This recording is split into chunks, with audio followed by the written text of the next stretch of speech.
చెప్పండి. కేంద్ర మంత్రి ఇప్పుడే రాజీనామా చేసినట్టు కూడా వార్తలు వస్తూ ఉన్నాయి. దీని మీద మీ అభిప్రాయం ఏంది? ఎట్లాంటి పరిణామాలు ఉండబోతూ ఉన్నాయి ముందుకు? ఈరోజు దేశ ప్రజలు వాళ్ళ యొక్క చైతన్యం ఎట్లా ఉంటుంది అనేటువంటిది మరొకసారి నిరూపించారు దేశవ్యాప్తంగా.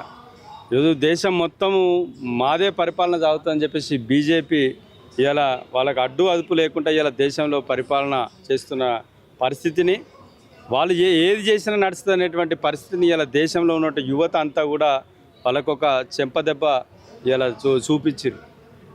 ఇలా దేశం మొత్తం అట్టుడికిపోయింది. ప్రతి ఒక్క యూనివర్సిటీ విద్యార్థి, ప్రతి ఒక్క యువకుడు కూడా వచ్చి ఇలా రోడ్డు మీదకి వచ్చి రాజకీయాలకు అతీతంగా, పార్టీలకు అతీతంగా కేంద్రం మెడలు వంచి పార్లమెంటునే షేక్ చేసేటువంటి పరిస్థితి, పార్లమెంట్లో ప్రధానమంత్రి కూర్చోవాలంటే కూడా భయపడేటువంటి పరిస్థితికి వచ్చి ఆయన పారిపోయేటువంటి పరిస్థితికి తీసుకొచ్చిండ్రు.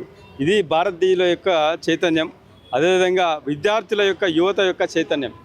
ఈ యొక్క చైతన్యాన్ని చూసి ఇప్పటికైనా కానీ ఈ దళిత సంఘాలు కానీ లేకపోతే మిగతా బడుగు బలహీన వర్గాల ప్రజలందరూ కూడా ఆలోచన చేయాలి. ఏ పార్టీ ఉన్నా ఎవ్వున్నా కానీ ఇలా ఓట్లు వేసేటువంటి ప్రజలు నిర్ణయం తీసుకున్నదే శాసనం.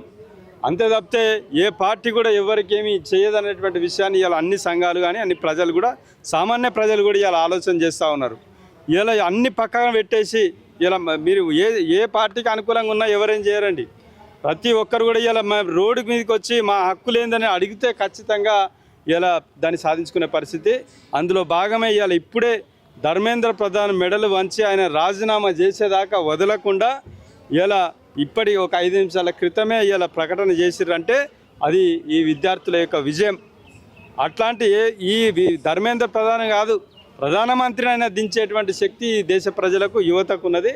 దీన్ని ఇప్పటికైనా బలహీన వర్గాల ప్రజలందరూ కూడా మా హక్కుల కోసం మేము ఇలా అడక తింటాము, మా ఓటు కోసం మేము ఓటు అమ్ముకొని తిరుగుతామనేటువంటి ఈ యొక్క విధానాన్ని బందేసి ఇప్పటికైనా కానీ చైతన్యం కోసం, మా హక్కుల కోసం రోడెక్కేటువంటి విధానాన్ని ఇప్పటికైనా అలవాటు చేసుకోవాలి. ఇలా రాష్ట్రంలో కాంగ్రెస్ కావచ్చు, దేశంలో బీజేపీ కావచ్చు, ఇంకే పార్టీ అయినా కానీ ఇలా తమిళనాడులో చూసారు, కొత్తగా వచ్చిన ఒక పార్టీ వాళ్ళ యొక్క నినాదాన్ని తీసుకొని ఇలా ప్రజలందరూ కూడా ఒక్కటైపోయి కొత్త పార్టీని అధికారంలో కూర్చున్నబెట్టి ప్రజలు అనుకుంటే ఏదైనా సాధ్యమే. చైతన్యం అనేటువంటిది ఇలా చచ్చిపోయిందని చెప్పేసి ఎవరు మాకు చెప్పేటోడు ఓల్డ్ లేడని చెప్పేసి వాళ్ళు ఇష్టం వచ్చినట్టుగా మాట్లాడుతున్నటువంటి పరిస్థితి. ప్రధానమంత్రి కానీ ఇలా వాళ్ళ పార్టీ కానీ ఎవరైనా కానీ ఖచ్చితంగా ప్రజల యొక్క సమస్యల ముందు, ప్రజల డిమాండ్ల ముందు తల వంచవలసిందే. దాన్ని దృష్టిలో పెట్టుకొని ప్రభుత్వాలు మసులుకోవాలి. ఎవరికైనా ఇలా మేము మీడియా సమావేశాల్లో కొద్దిమంది వచ్చి ఇలా వాళ్ళ సమస్యల గురించి మాట్లాడినప్పుడు మీరు పిలిచి వాళ్ళ సమస్యను పరిష్కారం చేయండి. అంతేగాని మళ్ళా మిమ్మల్ని గద్దెదిచ్చేదాకా చూసుకోవద్దని చెప్పేసి కేంద్ర రాష్ట్ర ప్రభుత్వాలకు మేము ఇలా హెచ్చరిక జారీ చేస్తాం.